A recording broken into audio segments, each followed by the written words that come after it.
Boa noite, amigo internauta, boa noite, telespectador do Pautando. Hoje, 25 de junho de 2020, mais uma vez, João Gabriel e eu aqui nos estúdios do Jornal da Cidade, agora em novos endereços, na rua Capitão Quinzinho Junqueira, 67, bem ao lado da Igreja São Benedito. Boa noite, João, prazer imenso, tudo bem? Tudo bem, Albert, boa noite a todos que estão nos assistindo. Como sempre, eu desejo também. Alguns moradores de rua e uma notícia preocupante, inclusive aquelas pessoas que trabalharam em número de mais de 30 naquele momento na limpeza daquelas 5 toneladas de lixo que se acumulou ali ao longo dos últimos 2 anos, que estão sendo feitos testes do Covid-19 em virtude deste morador poder ser aí na testagem dele ter dado positivamente. E pelo que chegou ao nosso conhecimento, extraoficialmente ainda, que o mesmo veio a óbito. Então é um assunto preocupante e estamos trazendo aqui aos nossos internautas, aos nossos telespectadores, uma notícia que até certo ponto, como coloquei, um pouco preocupante, né, João? Pois é, terça-feira a gente repercutiu isso já, né, sobre aquela ação que a Prefeitura fez ali na Rua Laguna, né, naquele imóvel que inclusive é de propriedade do próprio município, né, e foi retirado aí cerca de 5 toneladas de entulho, né. Ontem, por exemplo, Albert, a Prefeitura divulgou a informação que o 5º óbito pelo vírus foi confirmado aqui em Poços. Segundo a Prefeitura ela não revela a identidade, nada, não fala quem que é. É um homem de 61 anos de idade? Um homem de 61 anos que estava internado numa UTI da rede pública, então não fala nem se era na Santa Casa ou no Santa Lúcia, né? E a gente não sabe também se essa pessoa que faleceu, segundo a Prefeitura, seria, né, eventualmente esse morador aí que estava ali naquele imóvel ali de forma, né, irregular, né, vamos dizer assim. Muito estranhamente, né? Poços de Caldas tem as casas de passagem, mas mesmo assim muita gente a gente sabe que não quer ficar ali, né? Muito estranho, a testagem hoje, desde as 8 horas da manhã, das 30 e poucas pessoas que trabalharam naquele espaço naquele momento, né? Então, prova-se que existe, como diz aquele ditado antigo, onde há fumaça, pode-se haver fogo. É uma informação extraoficial ainda, né? Também tem um detalhe que a gente tem que destacar, que a Secretaria Municipal de Saúde anunciou que vai fazer a testagem de todos os profissionais da pasta, né? Então, sim, são cerca de 1.500 profissionais que trabalham ali na Secretaria de Saúde. Então, Albert, é possível realmente que todas essas pessoas que participaram desses trabalhos de limpeza, não só ali no Jardim dos Estados, mas também ocorreu na semana anterior lá no Vila Nova, né? Passem aí eventualmente por testagem, porque são pessoas assim que estão circulando pela cidade toda, são agentes de endemia, eles também estão ali numa linha de frente ali, porque a gente sabe que o vírus, né, Albert, ele se propaga de várias formas, não simplesmente ali pelo contato, né? Então, assim, o vírus pode ficar impregnado ali numa superfície e tudo mais, por isso que demanda-se usar sempre o álcool. Nas fotos que a própria Prefeitura divulga, eles estão equipados, estão com luvas, estão com máscaras, né, e todos os equipamentos. Em cima deste assunto, João, ontem eu tive o conhecimento por parte de um amigo nosso, o Rafael Solino, que faz uma pesquisa bastante interessante em relação aos números de leitos disponíveis em Poços de Caldas, e ele, em cima de dados oficiais do Ministério da Saúde, ele contradiz aquilo que é colocado pela Prefeitura Municipal de Poços de Caldas. Inclusive, nos boletins diários epidemiológicos, dão aí que Poços de Caldas tem 47 leitos de UTI para combate ao Covid-19. E, pelos dados levantados pelo Rafael, esses dados, junto ao Ministério da Saúde, são bem menores do que esses 47. Então, a gente quer também uma orientação por parte das autoridades competentes em relação ao enfrentamento desta pandemia, aos vereadores que precisam fazer essa pergunta aos responsáveis, ao secretário da Saúde, ao senhor prefeito, porque nos números do Rafael, Poços de Caldas só tem apenas 30 leitos disponíveis mediante a organização do Ministério da Saúde brasileira. Então a gente fica preocupado se é 47, se é 30, se é 40, números preocupantes também, viu, João? Eu vou te falar assim que eu acho que eu confio mais nas informações da Secretaria Municipal de Saúde do que do Ministério da Saúde, viu, Albert? Porque, inclusive, a Secretaria Municipal de Saúde, através do Comitê de enfrentamento ao vírus, eles fizeram, né, todo um levantamento aí que, inclusive, viabilizou a flexibilização do comércio aqui em Poços. E num dos tópicos lá desse estudo aí de flexibilização, está discriminado a quantidade de leitos, né? E consta, até agora de cabeça, eu não sei, depois eu vou até pegar essas informações para me conferir, mas consta que de fato são 47. Agora, nos dados oficiais do Ministério da Saúde, constam 40, né? Então, assim, tem um detalhe também aí que o Albert está mencionando, que talvez sim seja a questão mais contraditória, é em relação aos 10 leitos de UTI do hospital de campanha. Que o talvez já está sendo computado. Né? Então, assim, a gente eu não sei agora, não sei te dizer se nesses 47 ou 40 já estão os 10 hospitais de campanha. Né? Se não tiver, seriam 37. No caso tiver, do 47. município, e se no caso do Ministério da Saúde, seriam 30. Né? Mas o fato é que a Prefeitura diz que são 47, né? Inclusive, só para completar essa informação sobre o hospital de campanha, a Prefeitura divulgou ontem no Diário Oficial do Município, Albert, um processo de dispensa de licitação. Ela comprou aí cerca de R$9 mil em uniformes e jalecos para utilizar no hospital de campanha. Bacana, a gente fica satisfeito, porque é uma necessidade que a gente está vendo aí em Minas Gerais afora, inclusive a partir de hoje, obrigatório o uso de máscara nas ruas, sendo fiscalizado pela Polícia Militar do Estado de Minas Gerais. Inclusive ontem o Romeu Zema e o comandante-geral da polícia disseram que vão bater em cima das pessoas que não estão utilizando a máscara. Em Minas Gerais hoje, pelos números que nós tivemos, mais de 90% já sendo utilizados as suas UTIs. Então o Poços de Caldas ainda está numa situação confortável, e a gente fica muito feliz com relação a tudo isso. Né, só para a gente encerrar esse assunto, quando eu comecei aqui o comentário a respeito desse tema aqui, eu disse que eu confio mais nos dados da Prefeitura do que do Ministério da Saúde. Eu vou relembrar aquele episódio que aconteceu ali, acho que no mês de maio, né? O IBGE divulgou ali um relatório sobre casos confirmados aqui em Poços de Caldas, e enquanto aqui em Poços estava em torno de 60 casos, o IBGE apontou que tinham 120, né? Então gerou toda aquela polêmica. Aí, na verdade, o que aconteceu? Somaram, né? O IBGE divulgou informação baseada no Ministério da Saúde. Então, por isso que eu acho assim, que talvez os dados da Prefeitura sejam mais confiáveis do que o Ministério da Saúde nesse momento. Mudando de assunto, um dos assuntos polêmicos nas redes sociais, as pessoas estão muito preocupadas com o que vem acontecendo ali nas adjacências dos bairros Hortência e Amarílis. É uma tubulação que a Prefeitura iniciou há mais de 45 dias e ontem tive o prazer de passar lá e tudo parado, população nervosa, um acesso fácil aos bairros e da forma que está inviabilizando que as pessoas possam utilizar, tendo que dar a volta completamente no bairro para poder adentrarem nas suas residências. É preocupante também, né, João? Pois é, Albert, ali aquele ponto ali tem acesso a pelo menos 5 bairros que eu estou me lembrando de cabeça. São Amarílis, Hortências, o Jardim IP, o Nova Aurora, e qual que é o Amarílis, Hortência e qual que é aquele outro bairro com nome de flor lá que eu esqueci agora também? Tem um terceiro. Acácia. Então são pelo menos 5 bairros ali, né? Que se acessa ali, tem esse problema. Esse assunto, inclusive, já foi tema de pedido de informação na Câmara Municipal. O vereador Ricardo Sabino também já deve ter recebido o mesmo tipo de reclamação que eu recebi, o Albert recebeu, e ele fez um pedido de informação a respeito desse assunto, cobrando a Prefeitura, porque eles iniciaram a obra, mas deixaram parado. Com certeza, infelizmente a gente vê que a situação que está acontecendo não é só lá, em outros pontos da cidade a Prefeitura também inicia-se as obras e não dão sequência para o seu término e acabam retornando dias e dias após, tal qual aconteceu ali no Birajara Machado de Moraes, as pessoas reclamando muito agora que fizeram lá o fechamento, estão passando a máquina, enfim, quase com a nossa Câmara, viu, João? Isso não é surpresa, né, Albert? De forma alguma. Eu acho que não é surpresa essa Câmara aí, a gente já falou em vários programas aqui do Pautano, é até repetitivo a gente falar a respeito disso. É uma Câmara assim, que acho que deixou muito a desejar, porque a gente viu que possivelmente foi um dos maiores processos de renovação, né, nos quadros da Câmara Municipal, que foi a eleição de 2016. Né? Renovou-se a maioria dos vereadores, né?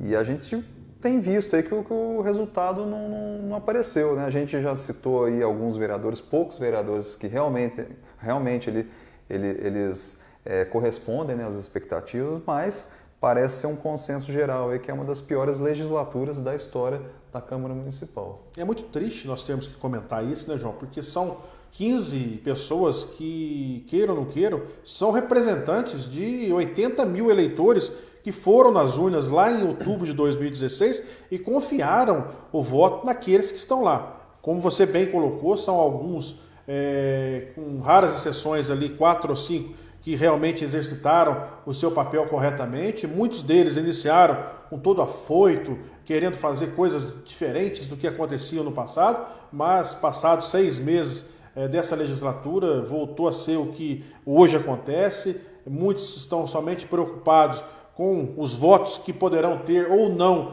na próxima eleição, e muitos não estão preocupados com aquilo que realmente acontece em Poços de Caldas. Muitas figuras apagadas, pessoas sem interesse, sem vontade de querer apresentar ideias novas, projetos, não fiscalizam corretamente. O Ministério Público de Poços de Caldas está tendo que interferir em muitas ações que deveria ser da Câmara Municipal. A oposição, em algumas vezes, em número de 3, 4, no máximo 5 pessoas agora, em virtude da alocação de membros dentro de partidos contrários à atual administração, que estão fazendo o seu papel, porque o restante, infelizmente, tem sido aí decepcionante. Robert, quem assistir a sessão ordinária da Câmara, antes do início, tem ali um vídeo institucional que o locutor fala assim: a função do vereador é legislar e fiscalizar. Então, você considerando que essa seja a principal atribuição do vereador, legislação e fiscalização, a gente percebe que ao longo dessa legislatura que começou lá em 2017, a gente percebe assim que grande parte dos vereadores são, no mínimo, omissos. Por que eu estou dizendo que são omissos? Porque a gente sabe de várias situações irregulares, contrárias à legislação, que apenas alguns tomam partido. Apenas alguns denunciam, né? Então a gente vê assim, que na maior parte das ocasiões em que assuntos polêmicos foram levados à Câmara Municipal, os vereadores simplesmente se omitiram. É só, como o Albert falou, 2, 3, 4, 5, dependendo ali, que fazem realmente ali um trabalho mais engajado ali de fiscalização. E outra coisa, Albert, a gente percebe que nessa legislatura, pelo menos em relação à legislatura anterior, não tem um oposicionismo por oposicionismo, ou seja, os principais nomes da oposição são a vereadora Cissa e o Paulo Tadeu, né? O Joaquim também embarca ali de vez em quando em alguns requerimentos em conjunto, o Gustavo Bonafé também tem aparecido em algumas situações, mas a gente percebe, Albert, que na maioria das vezes, ou quase todos, eu acompanho a Câmara, você acompanha também, a gente percebe que são questionamentos legítimos, não são questionamentos motivados por questões políticas, como ocorreu na gestão passada, né? Por exemplo, a gente tem caso aí que você já mencionou daquela denúncia por improbidade administrativa do ex-prefeito Heloísio. Não conseguiram assinatura. Da dona Heloísio, sim. Ou seja, era uma situação assim que não era... Não gerou nenhum dano. Nada. Né? O negócio foi cancelado. Né? Então, fez uma denúncia, o Ministério Público, infelizmente, na minha opinião, acatou, né? E aí o ex-prefeito está tendo que responder até hoje. Né? Não estou defendendo ele, estou só falando por uma questão de justiça. E o que acontece com o atual prefeito em relação ao ex-prefeito Heloísio?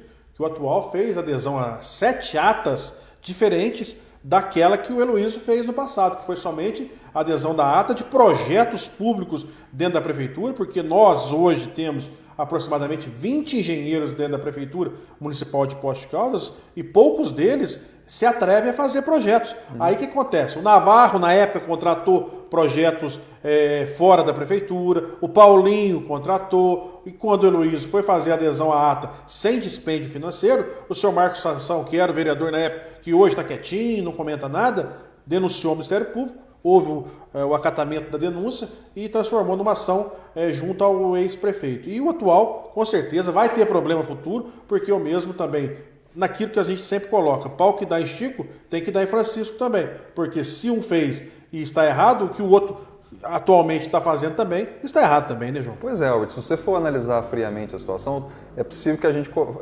considere que o Heloísio errou. Sim, ao claro. ter feito uma contratação de serviço de engenharia e arquitetura, sendo que tem engenheiro e arquiteto. Mas não fazem, né, João? É isso que é duro. Mas assim, e salários astronômicos, você tem que pôr esse pessoal para trabalhar. Mas senão, é aquilo que eu falo. Gente, não serve, licença, pede chapéu e vambora, né? Assim, eu acho que assim, ele pode ter errado realmente. Eu acho que ele errou de ter feito a contratação, né, dos projetos, sendo que você tem ali profissionais que podem fazer esse trabalho, mas pelo menos, ou felizmente, né, para o município, não houve nenhum tipo de custo. Nós vamos chamar um breve intervalo, retornaremos dentro de 30 segundos com o Pautando, a versão online da coluna de bastidores do Jornal da Cidade. O Posto Pampa tem o melhor combustível para o seu carro e a melhor estrutura para cuidar do seu veículo, de você e da sua família. Com conforto e aquele atendimento único. Posto Pampa, com você onde você estiver.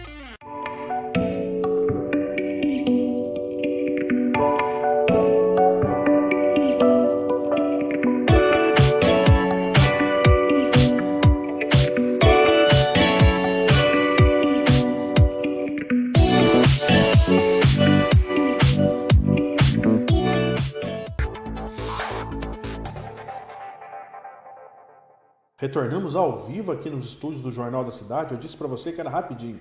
E agora falaremos sobre as matérias do Jornal da Cidade e também as notinhas do Pautão. Vamos lá, João? Vamos lá.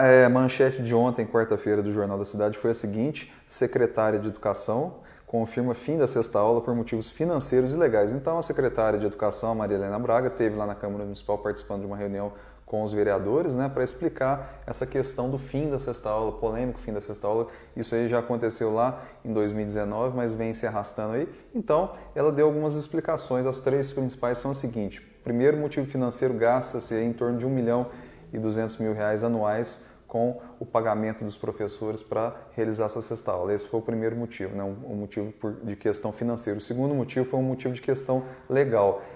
A secretária considera que o pagamento apenas para esses professores quebra a isonomia salarial que existe dentro ali da prefeitura. Então, se eu não me engano, são 6 escolas municipais que têm a sexta aula, né? Não são todas as escolas. Então, apenas esses professores estariam, né, teoricamente, ganhando a mais por ter que ministrar a sexta aula. Então, por uma questão de isonomia, né, e outros fundamentos legais aí, também motivou-se o fim da terceira aula. E aí, uma questão agora muito mais pedagógica do que financeira e legal, a secretária disse assim que a partir do momento em que se implantou a sexta aula na rede municipal, não houve melhora das notas do IDEB.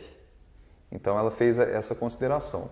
Essa foi a argumentação que a Maria Helena apresentou lá para cortar a sexta aula. E aí teve, né, também a participação de profissionais da educação, né, principalmente ali, no caso, a presidente do Conselho Municipal de Educação, que ela considera o corte da sexta aula irregular porque o Conselho não foi consultado, né? Então, esse foi o principal argumento contrário, né? E o Conselho disse que é favorável à sexta aula. Eu também sou favorável. Eu acho que os alunos de Poços de Caldas, todo gasto com a educação, viu, Maria Helena? Não é gasto, não. É investimento. E você foi uma das grandes responsáveis pela implantação. Por que há mudança ao longo de 10 anos da sua forma de pensar? Então, isso que nos deixa um pouco entristecidos, porque há 10 anos servia para alguma coisa e hoje não serve para nada. Então, a gente trabalha conforme os interesses políticos do momento. Mas que a presidente do Conselho está coberta de razão, não deixa de ter razão mesmo, e a gente está concordando com ela em gênero, número e grau, porque eles não foram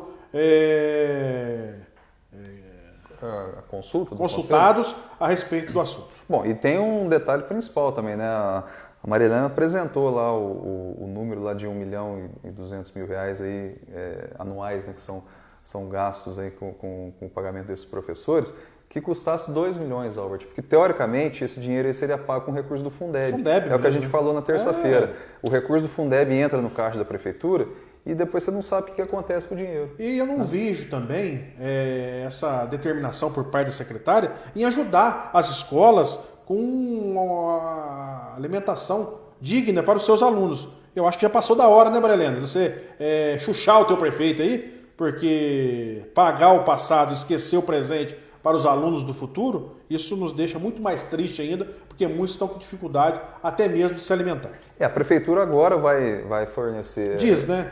Agora vamos aguardar. Inclusive, 300 e poucos mil reais, né? Apresentou até uma mensagem lá na Câmara Municipal com um projeto de lei para fazer esse repasse. Mas só que o detalhe é o seguinte, o Albert tem razão. A primeira pessoa que tinha que levantar a bandeira de fornecer merenda a secretária. Durante a pandemia era a secretária. E ela não levantou uma palha para isso. Esperou-se vereadores reclamarem, esperou a comunidade reclamar, esperou professores reclamarem, sendo que ela, como secretária, deveria ter sido a primeira pessoa a dizer, gente, vamos fornecer merenda, né, ou refeição, qualquer outro tipo de coisa que seja, ou cesta básica, vamos dizer assim, para alunos da rede municipal, porque muitos deles não têm condições. Não tem condições, claro. Então a principal refeição que às vezes um aluno faz durante o dia na escola. É na escola. Isso é, inclusive, o próprio ex-prefeito Luiz Antônio Batista, a gente repercutiu também no programa de terça-feira. Ele disse que a principal refeição que muitas pessoas fazem durante o dia é a merenda escolar. Com certeza. Eu queria destacar aqui também, falando em Câmara Municipal, Albert, a presença do diretor do Hospital Santa Lúcia, o Dr. A1. Ele esteve lá na segunda para conversar com os vereadores a respeito aí da pandemia, da propagação do vírus e tudo mais. O que ele falou de mais importante lá é que ele considera que vai ser necessário criar-se mais leitos específicos para pacientes contaminados com o vírus, né? Então, ele considera que o número não é o suficiente, né? A gente falou no primeiro bloco aqui a respeito dessa questão da quantidade de leitos, com base no boletim epidemiológico de ontem, né? São 10 leitos ocupados aí na rede pública aqui em Poços de Caldas, né? João? Não, 24 agora. 24%. Agora está em torno de 24%. Então, o Dr. A1, ele manifestou aí essa necessidade aí urgentemente que o município criar mais leitos. Outra notícia relacionada à área da saúde, que a Prefeitura divulgou através da Secretaria Municipal de Saúde o balanço, né, de vacinação da influenza, né, que seria aí a gripe. Né? São 48 mil pessoas já imunizadas aqui em Poços de Caldas. Excelente. E a meta da cidade, de acordo com a estimativa do Ministério da Saúde, são 56.869 pessoas. Então, falta 8 mil ainda pessoas. Falta um pouquinho. A vacinação vai até o final do mês, né? Tem os públicos-alvos ali para serem vacinados. Então, ainda dá tempo de correr e se vacinar. E aí agora, só para a gente encerrar aqui, Albert, as matérias dessa edição, antes da gente entrar no pautando, eu queria destacar aqui rapidamente aqui uma doação, né, que a Santa Casa recebeu. A Santa Casa periodicamente recebe doações de alimentos. Diretamente. Né? Então, é o grupo TLC, Treinamento de Lideranças Cristãs, destinou lá para a Unacom da Santa Casa ali uma série de alimentos para ajudar ali no custeio. Ainda sobre a Unacom, a empresa Piffer, né, forneceu ali enfeites ali de juninos para dar um alento ali, né? A pessoa vai fazer o tratamento e tal. Então, tudo que é feito para Santa Casa e para a Unacom é bem-vindo. É bem recepcionado. Então ali o GAAPO, né, que é aquela entidade que atua junto com a Unacom, ele fez ali a decoração com as bandeirinhas ali fornecidas pela empresa Piffer, né, uma empresa aqui de Poços de Caldas. E ainda outra questão que não é relacionada à Santa Casa, mas a Unimed Poços, ela antecipou o dia C, né? O dia C é o dia de cooperar, né? Que seria no dia 4 de julho, e já forneceu uma série de itens, né, de produtos de higiene e de limpeza para 4 instituições aqui de Poços de Caldas que fazem aquele trabalho de casa de passagem. Parabéns. Então é só para destacar essas ações aí que merecem ser o trabalho dessas pessoas que dão o seu quinhão de colaboração. Todos não ganham nada e procuram ajudar as nossas entidades. Vamos às notinhas do Pautano? Pautano, a primeira notinha do Pautano de ontem é a seguinte: abaixo-assinado. Moradores do Jardim Europa e bairros adjacentes participam, né, de um abaixo-assinado pela continuidade de uma padaria do local que, por conta de questões de zoneamento urbano, corre o risco de ter que fechar ou se mudar de lá, né? Os moradores ainda criticam o atual plano diretor do município, que deixa a desejar, e asseguram que a padaria não provoca nenhum incômodo ou prejuízo a quem quer que seja. Vale ressaltar que o próprio prefeito Sérgio Azevedo mora no Jardim Europa. São coisas da Prefeitura Municipal de Poços de Caldas. Tem tantas incoerências aqui no nosso município. Criar casa com uma padaria que gera emprego, que dá a possibilidade dos seus moradores do entorno ter ali um pãozinho fresquinho. Me poupe, né, gente? É tanta coisa para vocês se preocupar. Vai tampar os buracos da cidade que vocês ganham muito mais. Ali no Jardim Europa tem, além da padaria, tem uma outra série ali de pequenos comércios, que evita que a pessoa tenha que tirar o carro da garagem, ir num shopping, ir num supermercado ali. É um deslocamento ali que às vezes é desnecessário e às vezes a pessoa tem como fazer a compra ali no bairro mesmo. Ou seja, a gente está em época de pandemia, não todo mundo está fazendo, prestigia o pequeno comerciante. Do seu bairro principalmente. Do seu bairro, vamos gerar receita no nosso lugar. Mas sabe o que é isso? É a incoerência desse grupo político que está na cidade aí, que desde 2007 nós não temos revisão do plano diretor. Passou pelo Heloísio também, ele apresentou na Câmara e o atual prefeito pediu para tirar na época, dizendo que 6 meses posteriormente apresentaria. Até hoje não apresentou e o que apresentou teve que retornar porque estava tudo errado também. Pois é, né, Albert?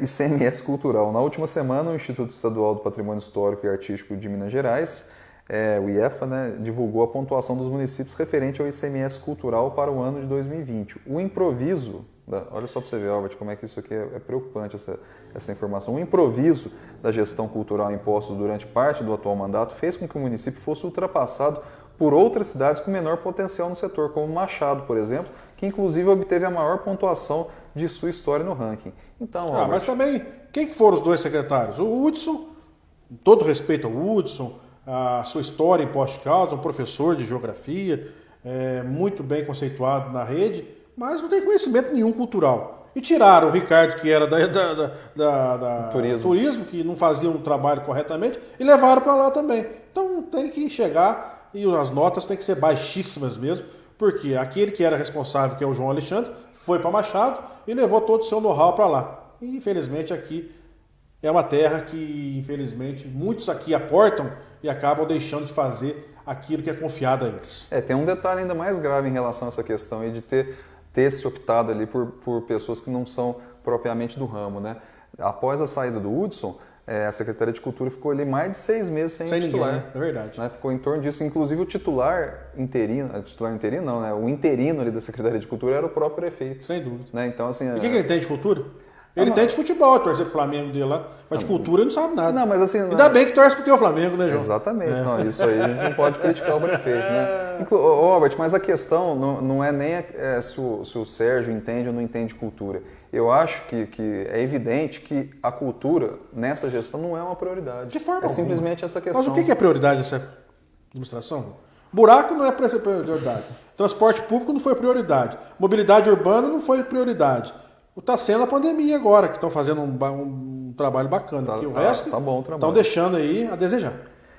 A próxima notinha é prefeito. O ex-prefeito Luiz Antônio Batista tem utilizado o seu perfil no Facebook para tecer críticas à atual gestão municipal. Em um dos posts feitos nessa semana, disse que, aspas, Poços tem jeito, só precisa de um prefeito. Eu disse prefeito, não isso que está aí, que enganou a todos nós, fecha aspas aí do Luiz Antônio. Luiz Antônio foi um dos principais articuladores da candidatura de Sérgio Azevedo em 2016 e durante boa parte da atual gestão apoiou publicamente o chefe do executivo. Como diz, né, João, nada como um ano após o outro, né? Há 3 anos atrás eu era criticado pelo próprio Luiz Antônio por tecer críticas ao Sérgio, pela sua não hombridade em respeitar as pessoas de Poços de Caldas, e bastou 2 anos e pouco aí para ele entender que eu estava correto naquele momento, porque uma pessoa onde ele chegou com o apoio de várias pessoas em Poços de Caldas, do Luiz Antônio, de outras pessoas, do qual ele utilizou de uma forma triste e hoje está no poder, prova que infelizmente é uma pessoa que não é confiável pelas pessoas que o ajudaram e hoje ele está aí estando prefeito, porque acredito que a população deva dar o troco nele nas próximas eleições. Robert, eu acho que a exemplo do Luiz Antônio, outras pessoas depositaram ali uma confiança no Sérgio por conta do trabalho que ele fez na Copoços. Como eu já falei outras vezes aqui, o trabalho da Copoços, ali de presidente da Copoços, é basicamente um trabalho de piloto automático, porque assim, o que aconteceu? Durante aí algum tempo a Copoços teve problemas financeiros por conta ali do banco que quebrou e tal, então houve ali uma responsabilidade, né? É o que a gente fala de responsabilidade solidária, né? Todos os cooperados dividiram o prejuízo e durante um período pagou-se ali os valores. A partir do momento que a casa foi colocada em ordem, administrou, porque o dinheiro é descontado em folha. Então o dinheiro entra na conta da Copoços, então ele administra. E é um verdadeiro ingrato, João. Na terça-feira passada, ele deu uma entrevista na Virando TV dizendo que o seu trabalho na Copoços foi Deus que colocou lá porque ele era um bom combatente. Mentiroso. Quem colocou você lá, Sérgio, foi o Paulo Tadeu, foi o Zeca Brochado, foi o Dr. João Monteiro e eu, em reuniões dentro do gabinete do prefeito lá em 2002, que nós precisávamos escolher uma pessoa para poder administrar. E eu citei seu nome naquele momento e o Dr. João Monteiro. Então não vem com balela do jeito que você falou na entrevista aí, não, porque você só foi presidente da Copoços e só é prefeito porque as pessoas confiaram em você. E passados esses 15, 16, 17 anos, você deu as costas para todo mundo. Mas que as pessoas que estavam ao seu lado hoje estão vendo quem você é. Não, é claro, Robert, que a gente tem que ver que o Sérgio teve o mérito dele na gestão da Copoços, porque organizou o negócio ali. Só que assim, o que aconteceu? As pessoas tiveram a percepção de que ele poderia replicar na prefeitura a mesma coisa da Copoços. E não é tão simples assim. A prefeitura é muito mais complexa, muito mais difícil.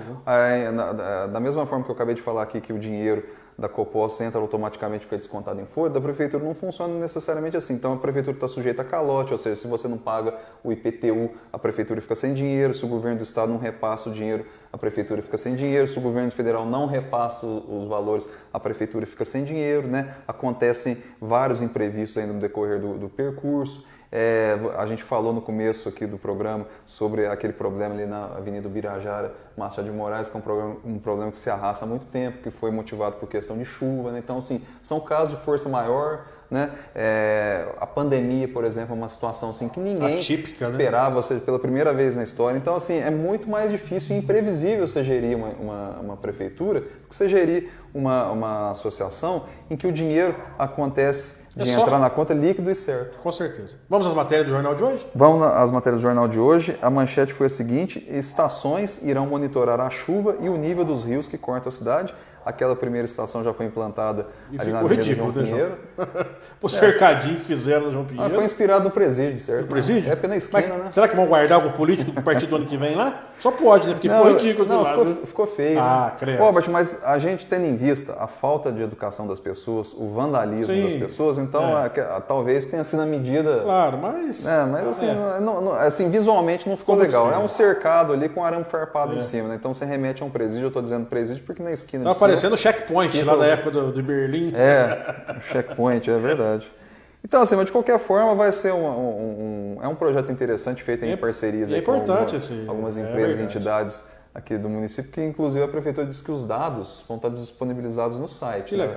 no site do município, né? Então vai ser possível checar. Mas tomara que seja atualizado diariamente, né, João? Porque tal qual acontece com a folha de pagamento, eu estou tendo dificuldade para levantar alguns dados aí de pessoas ligadas a esse grupo político. Mas aí, segundo o que a Prefeitura informou, esses dados têm acesso à internet, então vai ser monitorado. Então, assim, eu acho que é legal e o que motivou principalmente isso aqui, Albert, foi a questão da enchente de 2016. Ou seja, é mais um problema que aconteceu e que era imprevisível. Para evitar que aconteça novamente. Não era nem que era imprevisível, porque assim, a falta de manutenção ao longo dos anos, não só na gestão do Heloísio, acabou motivando tudo aquilo ali, né? Mas são situações. A quantidade de chuva que caiu também no foi atípica também, né? Atípica demais.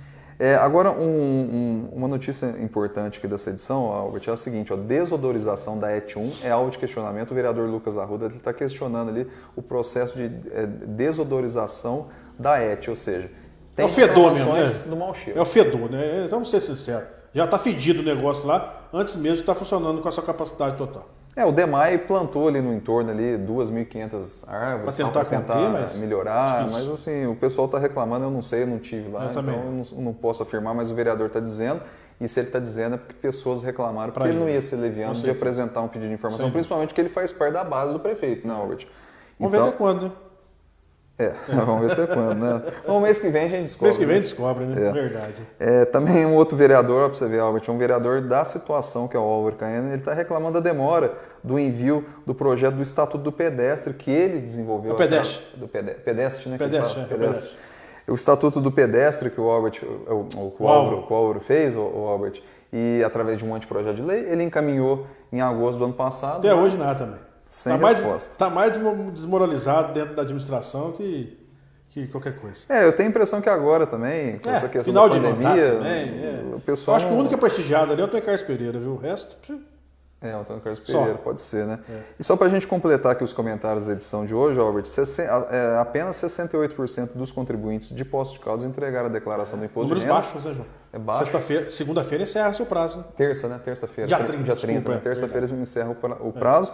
A estimativa aqui em Poços de Caldas é que sejam entregues 33 mil declarações e até o momento, até ontem, no caso, foram 22.457. Tá muito baixo. Então, falta quase praticamente 10 mil declarações. Né? Vamos às notinhas do Pautano? Vamos às notinhas do Pautano. A primeira notinha é a seguinte: pandemia. Os casos de Covid-19 no estado de Minas começam a aumentar gradativamente, o que faz com que o governo cogite a implementação de lockdown em regiões onde a pandemia tem se mostrado mais incontrolável. Em Poços,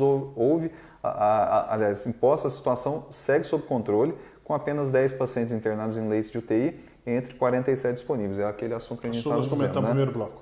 O que corresponde a 21,27% da capacidade.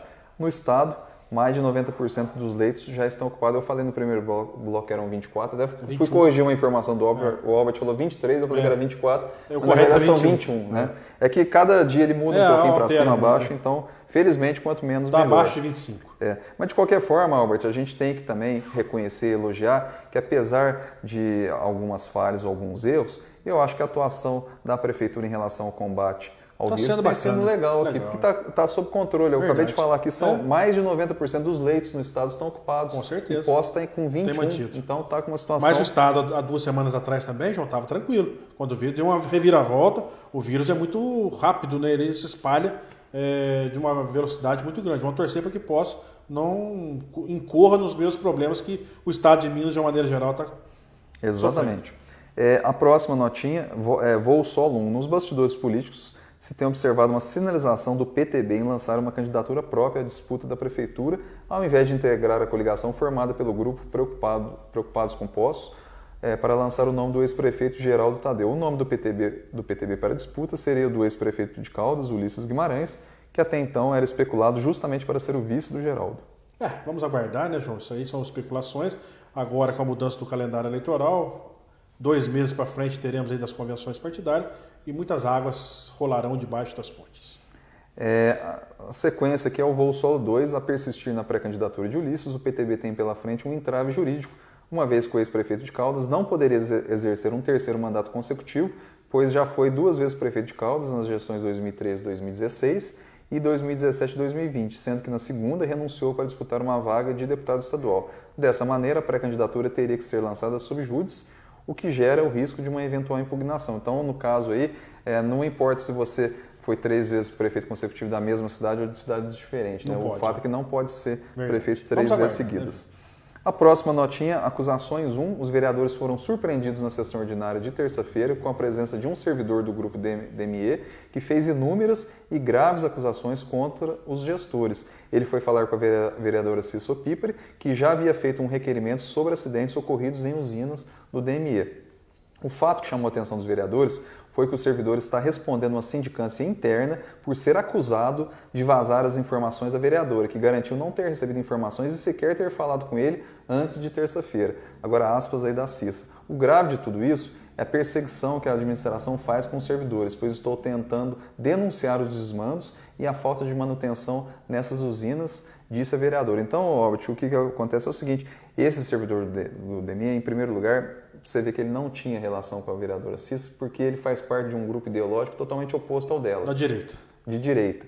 Ele foi procurar justamente uma vereadora de esquerda, que é do PT, ou seja, esse pessoal ele não é simpático ao PT, mas mesmo assim, aí o que ele observou? A Cissa já havia feito questionamentos a respeito desse problema de supostos, né, ou eventuais acidentes de trabalho em usinas do DME. Então, a Cissa já tinha se posicionado. Então, o que ele fez? Ele foi procurar alguém que ele considerou que poderia resolver já iniciou o processo. Mesmo sendo da esquerda. de outra direita, orientação ideológica diferente. Então, ele teve terça-feira lá, falou uma série de situações lá tal, ele fez denúncias graves e pesadas, ele disse que está sendo perseguido, e aí o fato chamou a atenção dos vereadores. Tal qual foi a argumentação num grupo de WhatsApp, onde algumas pessoas, inclusive o Antônio Carlos Pereira, que faz parte da coligação, né, João, vamos dizer assim, desse grupo que está aí, né? Então, ele veio perguntar para mim quem era que denunciou a respeito do repasse dos 100 milhões. Eu falei, Antônio Carlos, jamais eu colocarei o nome da pessoa, porque vocês perseguirão ele tal qual vocês estão perseguindo esse rapaz que fez essas denúncias para a Cissa, conforme você colocou aí. Vocês, ele não. A administração, de uma maneira geral. Ele é vereador, não tem nada com isso. Mas é o mesmo grupo político, né, do lá ligado a eles. Então a gente fica preocupado com relação a isso. Isso prova que essa administração não é o mar de rosas igual eles falam que são.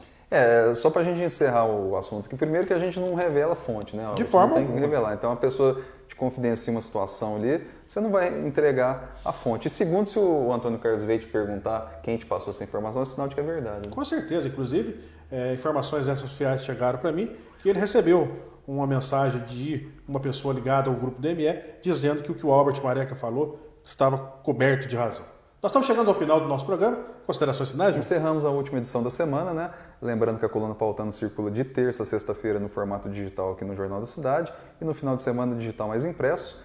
A assinatura do Jornal da Cidade é muito barata, é apenas R$ 30 pelo trimestre, recebimento pelo WhatsApp e por e-mail, né? E a assinatura ajuda a manter o nosso jornalismo independente aqui, né, Albert? Com certeza. Aqui nós falamos a verdade dos fatos, não temos nada que inibe que a gente possa trazer a realidade, o que acontece no dia a dia de Poços de Caldas. É claro que o que tem que falar, aquilo que tem que ser falado, nós falamos, quando tem que elogiar, nós elogiamos, e deixamos aqui sempre à disposição para que a população possa nos procurar e trazer as informações para que possamos trazer aqui para os nossos internautas. Um grande abraço a todos, um excelente final de semana e até terça-feira que vem, às 8 horas da noite, ao vivo aqui com o nosso Pautando, a versão online da coluna de bastidores do Jornal da Cidade.